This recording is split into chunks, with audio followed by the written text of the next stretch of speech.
చానూరు గోశాలపై Bharat today కథనాలకు భారీ స్పందన వస్తోంది. గోప్రేమికులు వాటి దుస్థితిని చూసి పశుగ్రాసాన్ని అందిస్తున్నారు. దీనికి సంబంధించిన మరింత సమాచారాన్ని మా ప్రతినిధి గిరి అందిస్తారు.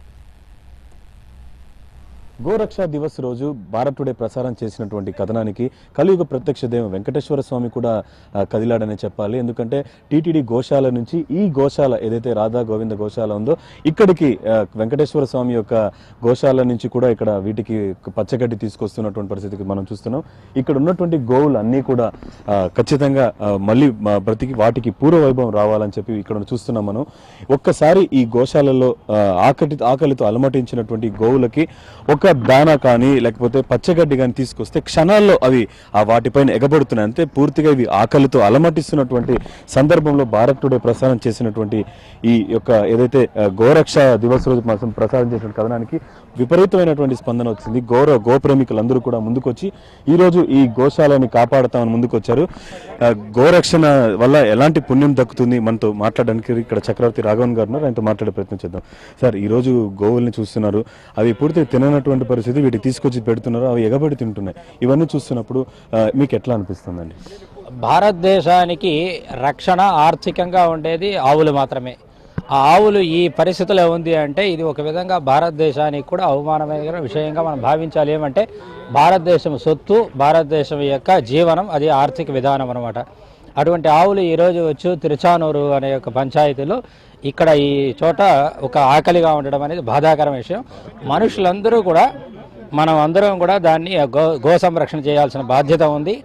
అదేవిధంగా ఎక్కడైతే ఇలాగ మూగజీవుల కోసం ఎన్నో సంస్థలు ఉన్నాయి రక్షించడానికి, వాళ్ళందరూ కూడా దీనిపైన శ్రద్ధ చూపించాలి. కాబట్టి ఈ ఆవులను రక్షించడానికి కొరకు నా వంతు ఒక 2 మూటల యొక్క ఒక ధాన్యాన్ని తీసుకొని వచ్చి ఇవ్వడం అనేది జరిగింది. చూస్తున్నాం, ప్రతి ఒక్కరి బాధ్యత ఇదని చెప్పి రాఘవన్ గారి మాటల్లో విన్నాము.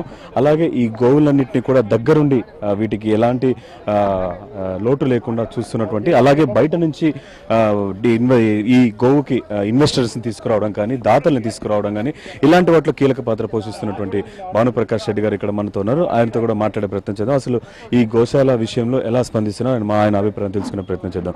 సార్, ఈరోజు ఈ గోశాల విషయంలో మీరు ముందుకొచ్చి ఈరోజు ఇన్వెస్టర్స్ అందరినీ తీసుకొచ్చి దాతలను ముందుకు తీసుకొచ్చిన మీ విజన్ ఎట్లా ఉందండి? ఏం చేయబోతున్నారు ఈ గోశాల విషయం? చాలా సంతోషంగా ఉందండి. తిండి లేక అలమటిస్తున్నటువంటి ఈ గోమాతలకి ఈరోజు వచ్చినటువంటి దాతలంతా అన్ని విధాలు ఆదుకుంటామని చెప్పి హామీ ఇచ్చడం జరిగింది. మాకైతే చాలా సంతోషంగా, ఎందుకంటే ఒక దీంట్లో తిండి పెడుతుంటే దాదాపు 20-30 ఆవులు వచ్చి తింటున్నాయి. అంటే ఎన్ని రోజుల నుంచి వాటికి తిండి లేదో మాకైతే అర్థం కావట్లేదు. గత 10 రోజులుగా నిత్యం మేము ఫీడ్ చేస్తున్నా వాటికి చాలట్లేదు. రాబో రోజుల్లో పూర్తి స్థాయిలో ఇవి కోలుకునేంత వరకు మేము వీటితో పాటు నిత్యం మానిటర్ చేస్తూ ఈ గోశాలని రాబో రోజుల్లో ఒక ఆదర్శ గోశాలగా తీర్చిదిద్దాలని చెప్పి నా ఆకాంక్ష. చిన్న దూడలు సరే ఎంత బాధేస్తుందంటే ప్రతి ఒక్కరూ స్పందించాల్సిన అవసరం ఉంది. నేను భక్తి టీవీ ద్వారా నేను ఒకటే కోరుకుంటున్నా, దయచేసి ఇక్కడ ఉన్నటువంటి గోశాలని పరిరక్షించే బాధ్యత మన అందరం తీసుకుందాం. ఈ చిన్న లేక దూడలకి పాలు ఇక్కడ పడుతున్నటువంటి పరిస్థితి, ఇవి కూడా ఎంతో ప్రేమగా వాళ్ళని ఆదరిస్తూ ఇక్కడ చూస్తున్నాం. చాలా చక్కగా ఇవన్నీ కూడా మళ్ళీ పూర్వ వైభవం అందుకున్నటువంటి పరిస్థితి. ఖచ్చితంగా స్థానికులు అందరూ కూడా అభినందిస్తున్నటువంటి పరిస్థితి. తన వంతుగా మేము ఒక్కొక్క గోవును కూడా అడాప్ట్ చేసుకోవడానికి ముందుకు వస్తామని చెప్పి స్థానికులు కూడా చెప్తున్నారు. పరిస్థితి ప్రస్తుతం తిరుచానూరు గోశాలలో ఉంది. Vote Hyderabad studio.